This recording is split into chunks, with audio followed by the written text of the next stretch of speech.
Hello everyone, welcome back to the channel. Today I'm reviewing Daniel Greene's debut novella, Breach of Peace. So this is a recent release. Obviously, I think if you watch BookTube, you know Daniel Greene and the fact that he's written a novella. And Daniel was nice enough to send me a review copy of his book in advance, and I later on switched to the audiobook when that became available. I think the audiobook is done actually really well. It's narrated by Michael Kramer and Kate Redding, and I hadn't listened to anything by them before this, and I was interested in their work, so that's why I decided to go with the audiobook. Let's get into the story itself. So Breach of Peace is a murder mystery set in a secondary world that Daniel has built here, and it has some fantasy elements going on already, though it still doesn't feel like that's the focus of the story. There are some hints to some interesting fantasy stuff going on, but yeah, in its heart, I think the story is really a murder mystery that's set in this world. And we follow the three main characters, which are Clyd, Samuel, and Chapman, who are basically investigating this case. They are officers for the police in this world, and they are basically trying to figure out who murdered this very influential and rich family. That's basically the premise of the story, and I don't want to get too much more into it because that would get rather spoilery, because this novella is really short. Even for a novella, it feels rather short, and most of my criticisms of it really boil down to, I think it was really too short, because I don't think anything in this novella was done really badly. I think most of it was fine, and there were some aspects that were quite good and interesting, but I do think that most of the aspects could have been fleshed out more. So basically, in my opinion, the plot of the story is done fairly well. I think it's good, it's intriguing throughout, it's never boring, but I do think that there could have been more scenes, because the way this plays out, it feels like we start the case, we start investigating it, and then it ends basically like on this, I think it's basically the same day. The way the things played out felt a bit weird, because it just felt like the time frame was really short and the book was really short, so it didn't really feel like there was a lot of investigating going on. But all the revelations and all the plot points themselves were quite interesting. So I'm a bit torn on that. I think the plot overall was good, but it could have maybe been fleshed out a bit more. And yeah, similarly, the world building, I think there were some hints towards the world building which were interesting. There are especially some economical aspects and some aspects of resources that are interesting. But I have heard that this is basically really inspired by the industrial era, and I didn't think that came through perfectly in this novella. Like, I didn't think that we got a lot of world building. We got some basic stuff about how the world is set up, but we didn't really get a lot of nitty-gritty details about how things work in this world. That's another thing where I feel like if this was a bit longer, we could have gotten more into some stuff. I can see why Daniel may want to keep the world building aspect of it for the main novel series that he's planning to write after this novella trilogy.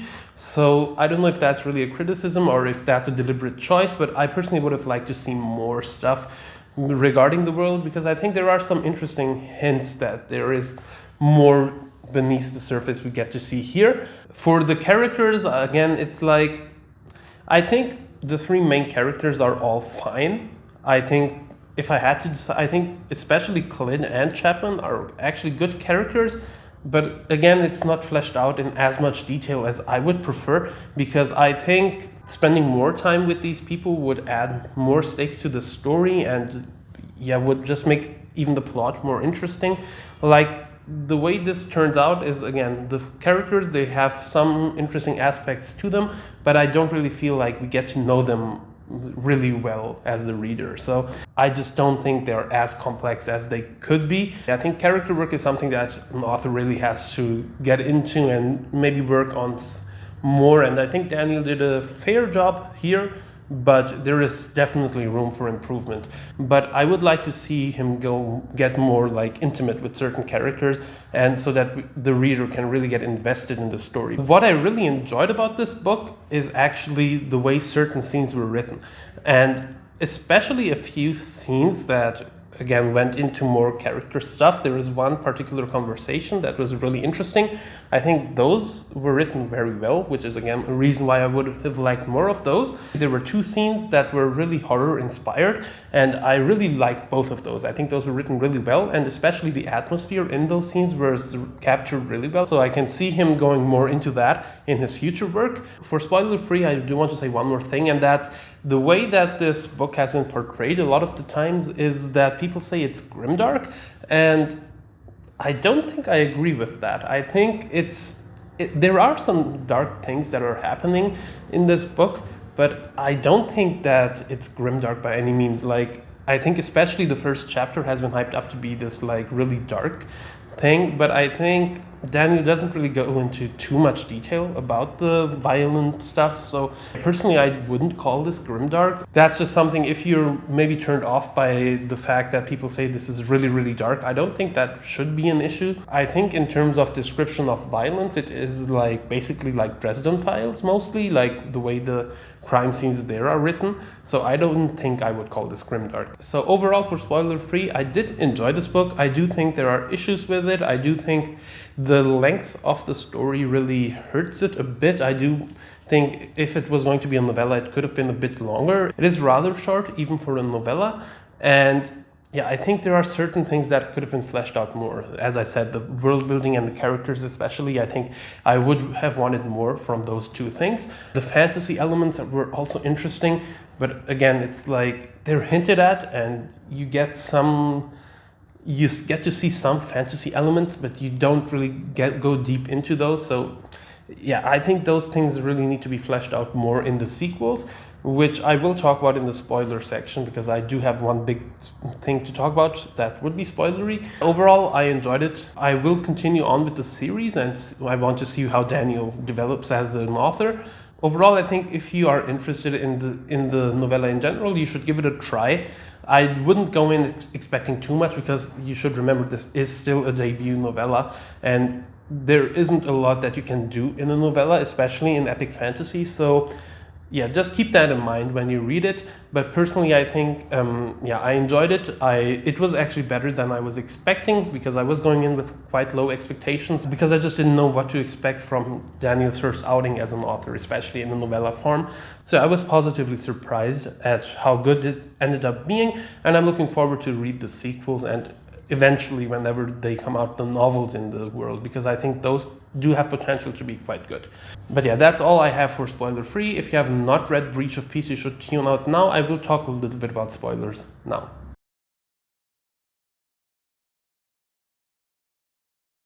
All right, for spoilers, I want to talk about one major thing, and that's the ending. So I'm a bit confused at what happened there, because the way I thought this would go is that we continued this trilogy with the same characters. The way this story ends, I'm not sure where it is leading. So I was really surprised that Samuel ended up dying, because yeah, in hindsight, it feels like it makes sense. It's like, because we get this like wholesome relationship between Clid and Samuel, and then he dies. It's like a pretty typical setup.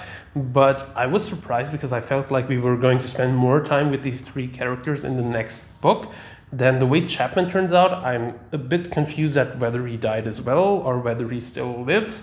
I do think he still lives, but yeah, I didn't expect him to turn into this monster. So yeah, and then Clid obviously as well. It's like she gets captured by the Anointed as well, and that's again something that leaves me intrigued for the sequels, because I don't know what to expect now, because I don't think we will get another like detective-like story, and that's what I was expecting this to be, like this whole trilogy to be.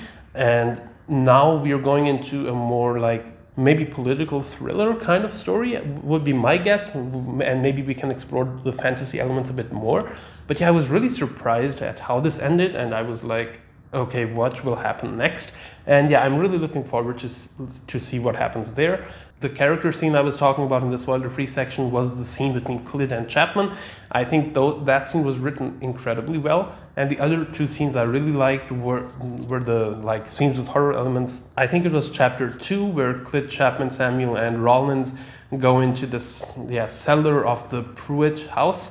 and yeah, Khalid gets attacked by this serpent-like creature. I think that was written really well because the atmosphere really, yeah, I think I really felt the atmosphere of that scene, and it was, yeah, really interesting how that was written.